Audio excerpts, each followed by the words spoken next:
Hey, welcome on this live show. Today, I have a very special guest, Lisa Michelle from San Antonio area on this broadcast with us. And super excited. She has a very important message. I truly believe this message will influence you on a very personal level.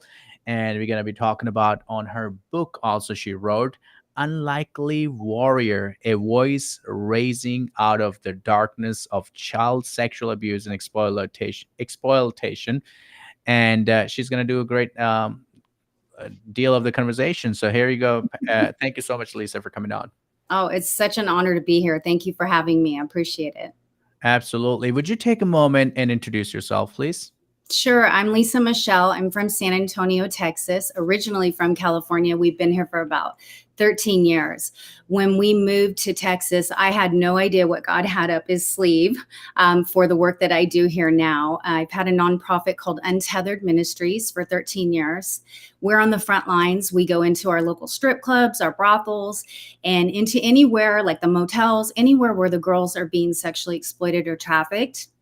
It's been an honor to be in this ministry and to be working side by side with survivors and seeing women overcome that.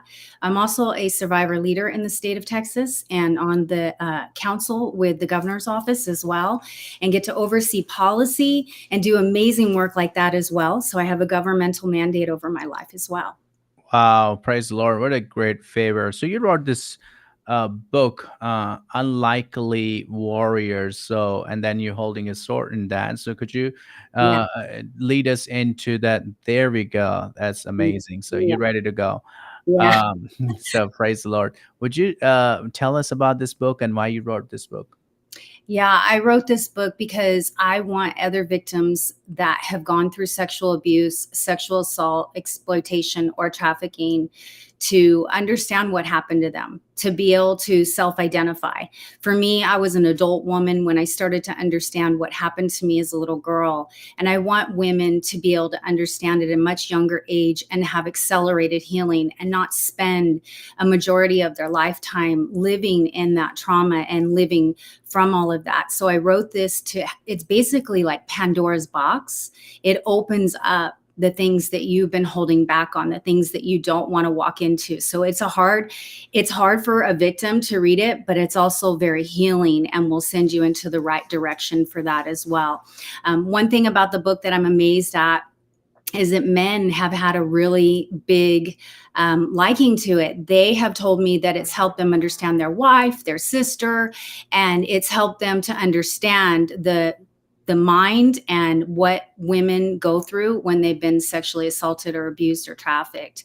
So I love that. And it's also helped men identify as well. Now, 60% of child sexual abuse victims never tell anybody their entire lifetime.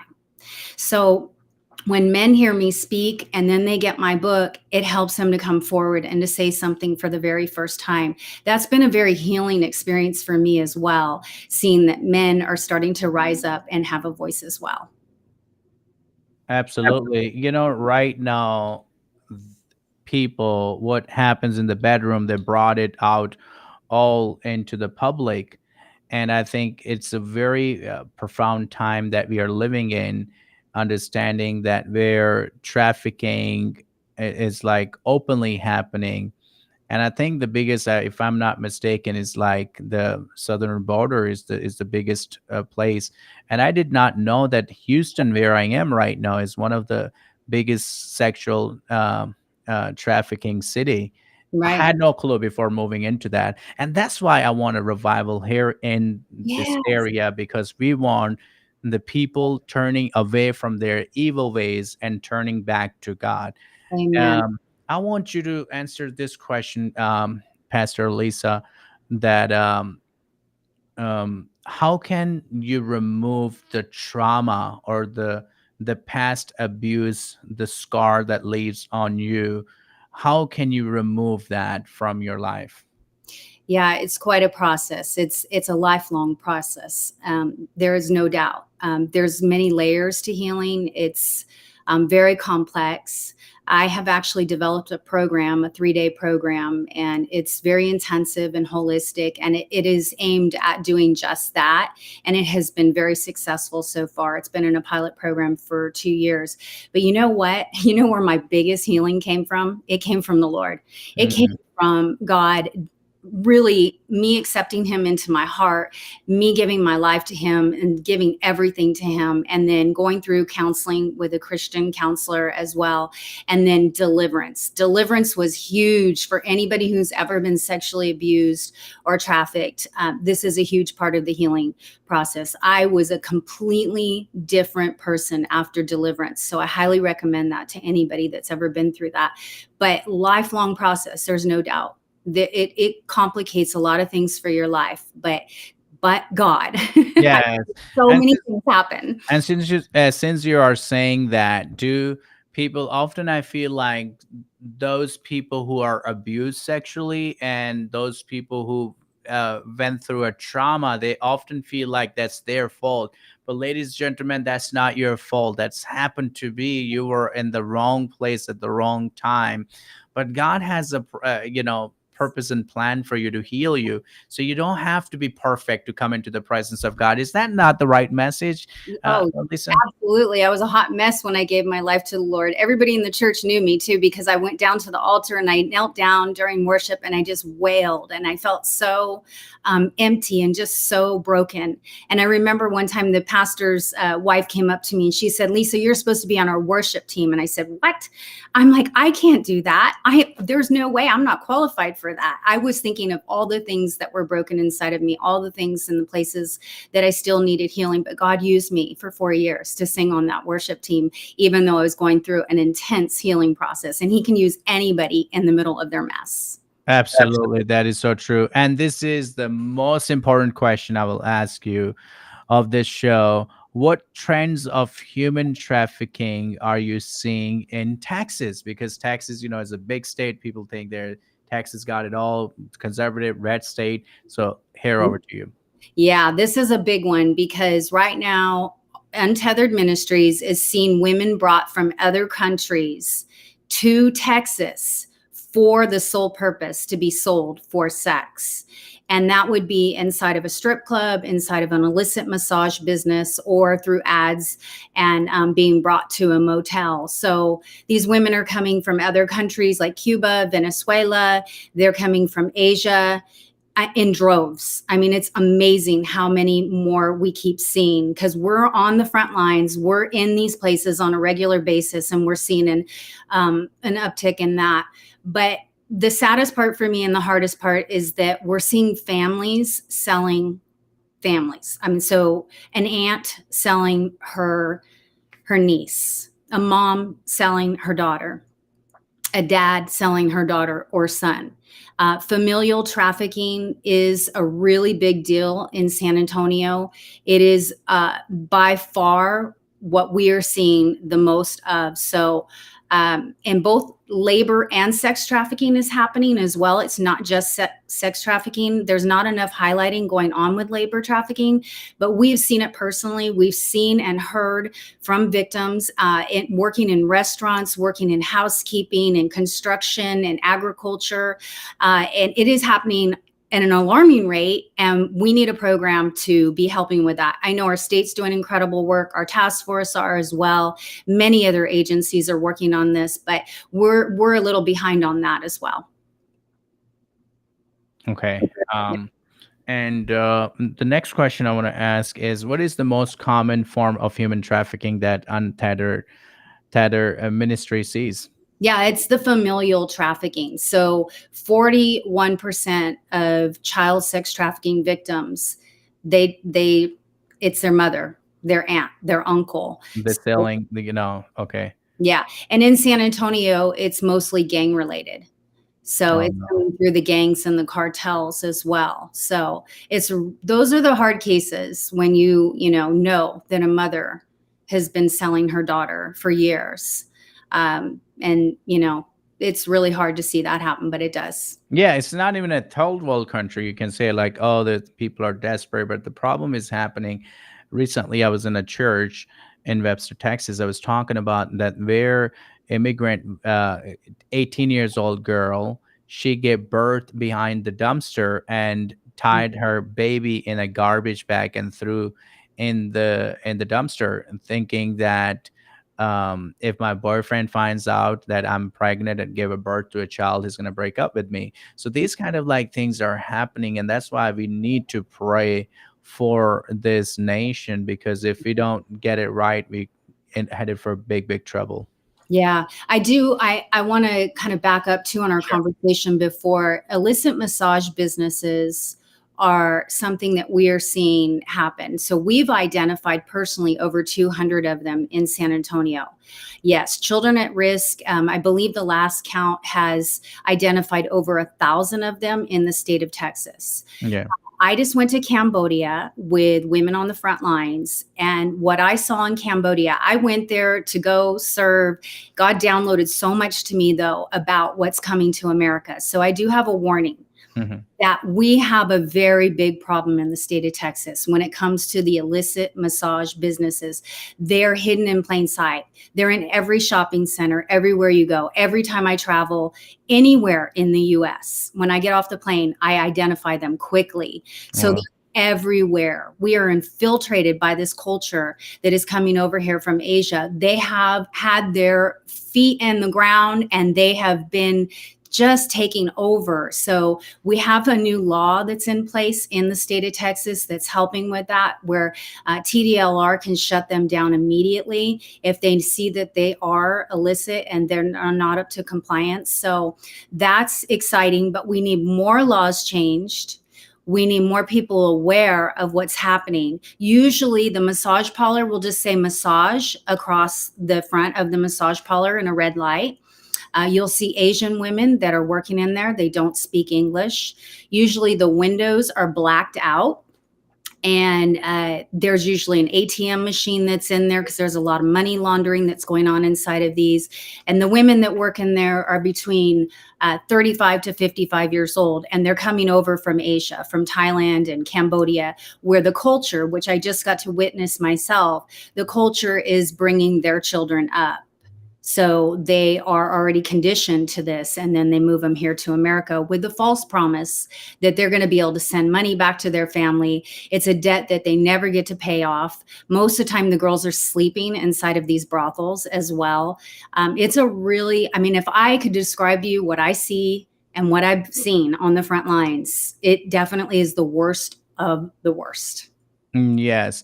How can reading of this book, can you tell me what you write in this book that could really change the way people think right now and can identify some of the things that you're even speaking? Well, this book is about my own personal story. Okay. So I was a victim of child sex trafficking from the age of 7 to 12. So that's why I'm so passionate about the work that I do today. This book will basically help you to identify what happened to you and then give you some tools as well. It also talks a little bit about Untethered Ministries and how you can get involved. And you can go to untetheredministries.org to learn a little bit more about this. But this is basically sharing my story and sharing how God can take someone that literally I was the black sheep of the family. Everywhere I went, people thought I was crazy. I was not okay mentally at all. And I am 25 years completely drug free. I am a pastor. I have a nonprofit that I'm running. I've been married coming up in 2 weeks for 28 years. I have Wow. two beautiful children. My son went to college. He was the first one on my side of the family. So this book is a story about restoration, that if you are like down and out, if you're an addict, if you've gone through trauma like this, that there is hope and that God can change you, and that there is a ministry out there that will walk you through the process as well. Makes perfect sense. How can people get this book? Amazon, or you can go to lisamichelle.org. Okay, perfect. And I also put the link down, Untethered Ministries. I think I heard this ministry before, and this is awesome. And this is founded by you, right? This Yeah. ministry. Yeah, I'm the founder and the CEO, and God's doing amazing things with this ministry. It's very unconventional what we're doing right now. It's exciting, and He's been very generous and a lot of favor lately, and I'm just blown away. I'm so glad. I can tell you, I've wanted to quit multiple times in the last 10 years, and I'm just so thankful that I never quit because God's doing crazy, amazing things. Yes. How can people be part of this and help you even to reach further into Texas? Yeah. Well, the biggest thing is becoming a monthly partner. That's what Mm. we need. We need the funding. We need people that can invest in the ministry itself. And then if you live in San Antonio and you're local, you can come and see about working with us and going on the front lines, going into the strip clubs and doing outreach and intervention. And then there's all kinds of ways. Oh, my goodness. Yeah. Yeah.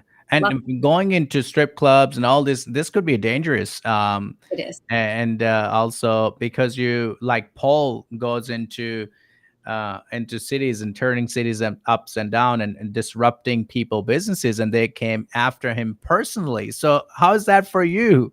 Well, that's why my name's Lisa Michelle. I've had a lot of things happen to me. And even though I laugh, it actually has been very difficult. I Yeah. mean, I've had my bank accounts broken into, I've been stalked, I've had people, it's been crazy. I mean, and I can't even talk about most of it. I would love to, but I mean, I have been face to face, nose to nose with traffickers and multiple times. And I have to tell you, it's pretty exciting because God is bigger than the evil that is behind what is going on in them.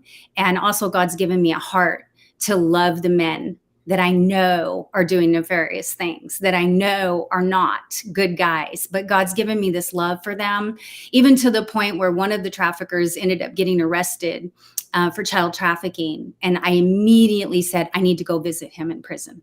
Mm. I mean, And that's, what did you say to the person visiting? What is your message to those people who committing horrible things for the sake of money? yeah. Uh, yeah, they need a heart transplant. Yes. There's no doubt because their heart is completely numb and dead. They too have experienced abuse. Mhm. They refuse to look at that. So they choose to abuse others. And I know because I've talked to so many traffickers Yeah. deep down inside that they know that they're doing something they shouldn't be doing. I guarantee when they put their head on that pillow at nighttime, they think about it. There's got to be a shred, if there's even a shred of a conscience in you to stop doing this, I implore you to stop. I implore you to get help, to go see a counselor, reach out to a ministry, because you literally can change thousands of lives by stop doing what you're doing. Makes perfect sense. What is the hardest part of working with the human trafficking survivors? Yeah, it's that they go back. It's the trauma bond that they form with their trafficker, their perpetrator. So when, like, I have a 16-year-old that is in my care right now, and no matter what we do, she wants to go back to him. And he keeps pulling her back, that attachment that he's built with her. Call it soul ties?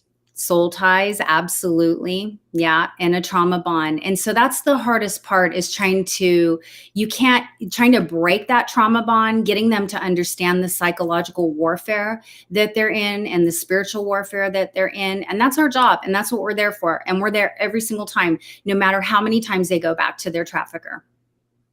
Okay. But it Wow. is hard. It's hard when you develop a relationship and you care for this person. You're going to church with them. You're in the trenches with them for their healing. And then next thing you know, they go dark on you.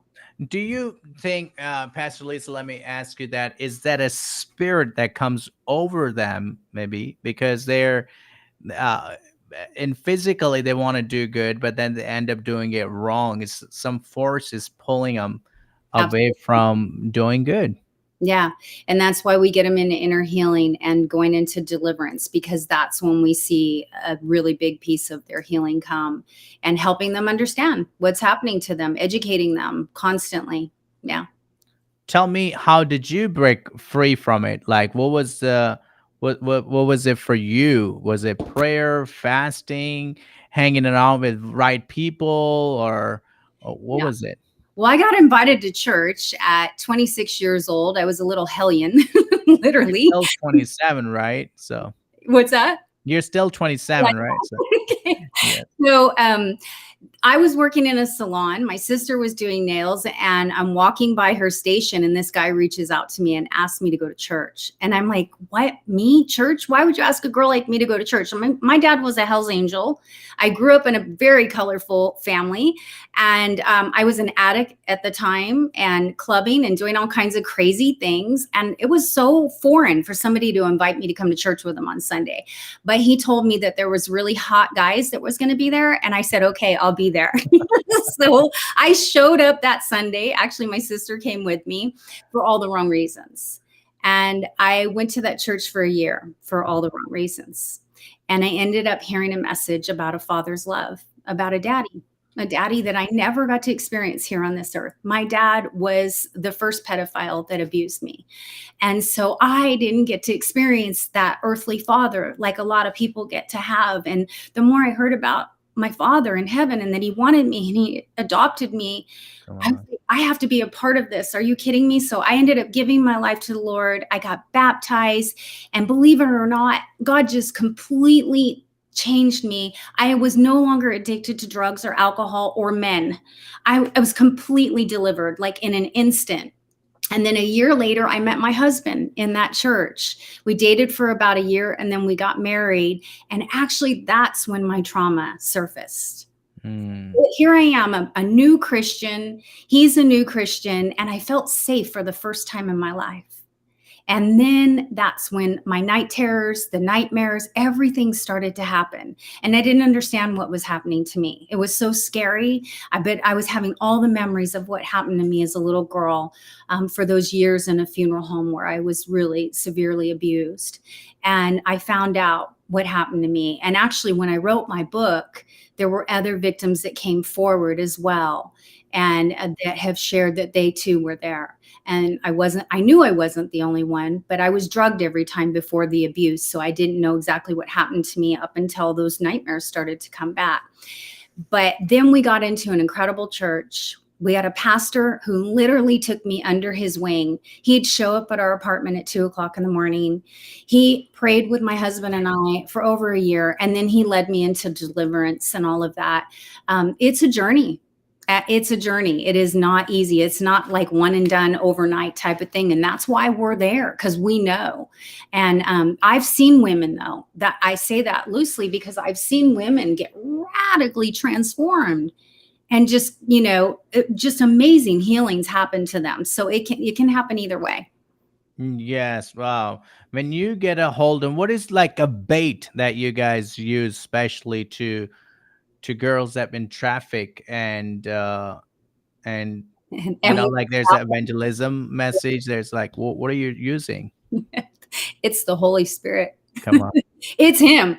It's all him, because we do not have like some special formula or anything. That's why it's so exciting when we go out, because we never know what he's going to do. And we're always obedient to him, and we're walking with him, and we're like, okay, Lord, what do we do? Okay, here we go. And so it's just so incredibly beautiful to watch him in the middle of this strip club that's full of disgustingness going on in the room, but God just comes and hones in on a conversation that's happening between me and a young girl or one of our team members. We have 12 people on our team, and they get to have this conversation that is so out of the box. Yeah.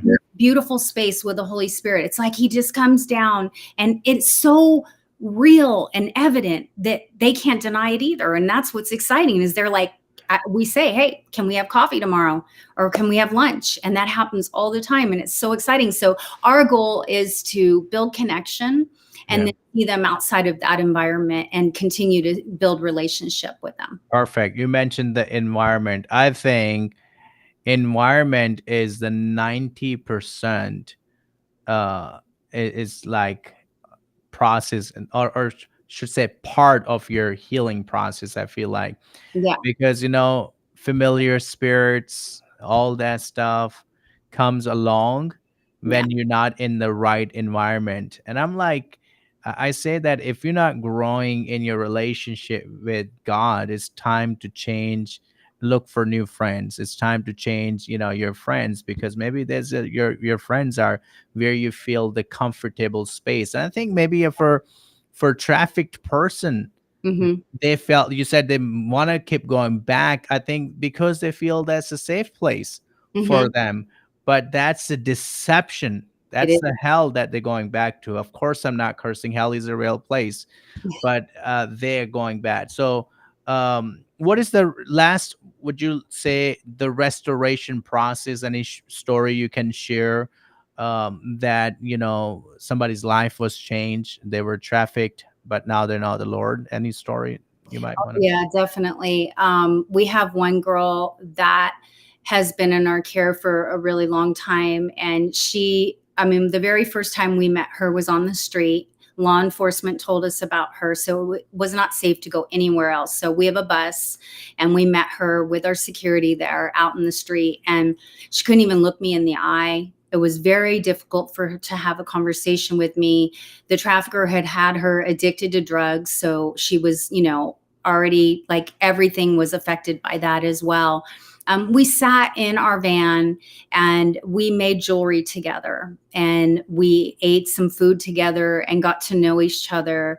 And through that, just caring for her right in the middle of where she was at, we continued to do that. And now today, she's got a really great job. She's had her apartment for over a year now, which is amazing. She has a little dog, and she shows up every single week for her appointments with us. She gets all her needs met as well. She is in inner healing right now, has experienced incredible growth through that as well, through one of our partners. And she's been to our 3-day intensive and has experienced incredible healing from that too. So that's beautiful to watch. There's more for her though, but I'm just sharing that part of it. We also had met a girl when she was 18 years old working in the strip club and coming out of foster care. And she was actually a witch. And the night we met, yeah, the night that we met, I we really connected immediately. She was like, "What are you guys doing?" And I was like, "Oh, we're handing out gifts. Would you like one?" She opens it. She's like, "What on earth? What is this?" And so I shared with her who we are, what we do, and that we can connect and everything. And I said, "I believe that this is a divine appointment." And as soon as I said the word divine, she flew back and her countenance changed. She put her hands on her hip and she said, "Lisa, I'm a witch. Mm. You serve God, I serve Satan."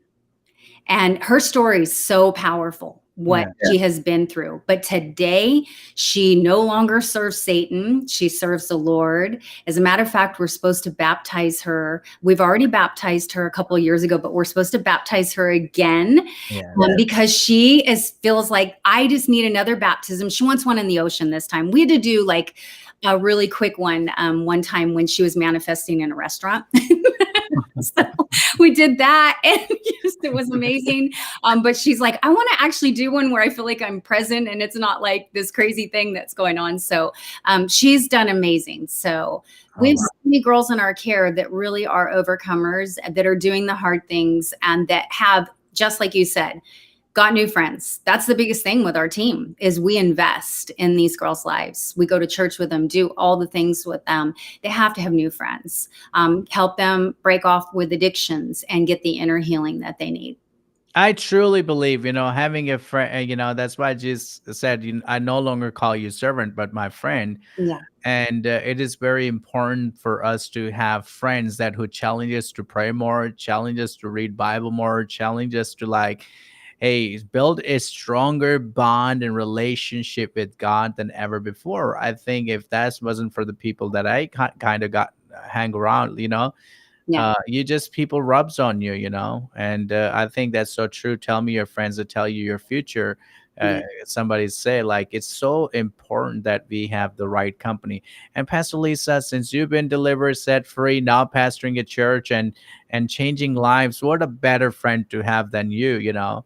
hang with you and just nurturing those people.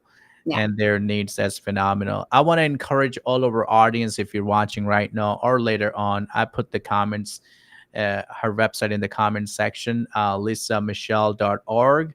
If you want to buy a book on Amazon, Unlikely Warrior, please either from the website or through the Amazon, you can buy the book. I can send. I'm going to put the Amazon link right below in the messenger, as in the comment section as well. You can click on it and go get this book. That would be awesome. Super excited today for this broadcast. And continue to share on your Facebook timeline, invite your friends and people on. I think this is the most important, I feel like, interview I have done today. Why? Because this is a crucial message. We can't close our eyes. It's like pigeon. Yeah. What pigeon does when it sees the cat, it closes its eyes and thinking cat's gonna go by and pass by. No, the cat's gonna come and eat you. Mhm. So we Christians cannot just close our eyes when we see a trouble or problem comes, because we think, oh, we're not directly related with this, or happened to us or our church. We don't have to pray or get involved with this. I will encourage those who are in mission fields. Texas is a mission field for us. Yeah. Let's get involved with Pastor Lisa Michelle and help her in any way possible. But thank you so much for being here on this broadcast. I appreciate you. What an honor.